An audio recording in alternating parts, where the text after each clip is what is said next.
Hi, beautiful people. How you all doing? Hope everyone is okay. It's been a minute, but today I just stopped by to share something with us. A friend of mine, and we're talking about forgiveness and going before God to ask God for mercy. Even when you feel righteous, when you feel holy, when you feel like this month I've really tried to be in my purity zone, just pray for mercy, like seek God's face for mercy, because you never know what had gone on in the past in your life that it's been written down, or you never know. God can forgive us sometimes, but you see, consequences are real.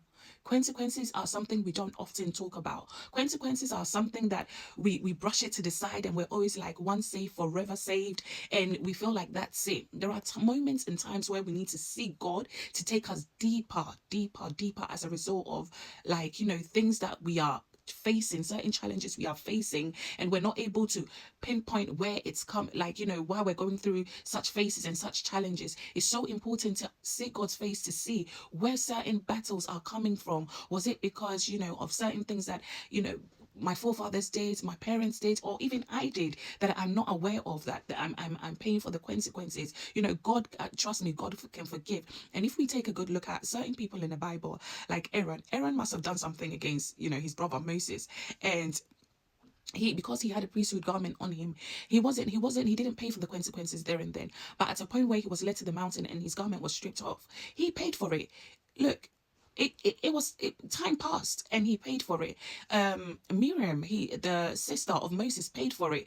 When you take a good look at Joseph's brothers, they were cursed. Yeah, they were cursed. When you take a good look at David, certain mistakes that David made, and David was so close to God, like, to a point God could mention that this man is after my own heart, but yet when he did something that wasn't right, and he asked and begged and begged and begged for forgiveness, the consequences was there. If you study the story of David and his children, you can see a reoccurrence and a repetition of certain things, lustful things that was repeated in that family, that went on in that family with his sons and stuff. But at the end of the day, did he not pray? He prayed. Did he not sacrifice? He sacrificed. So it's so important to be so cautious of certain things. It's like we need to understand that consequences are real, so that we will be cautious of certain things that we do. Every single thing that we do on earth, we need to make sure we pay attention that, listen, there might be a repercussion to this thing that I'm doing. And if you feel like it's going to be a good one, go ahead and do it. If you feel like it's going to be a bad one,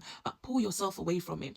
But one thing that I love about being a Christian is the fact that sometimes, yeah, when God shows you these things and throw light on these things to you, you can go before God and ask for the mercy of God.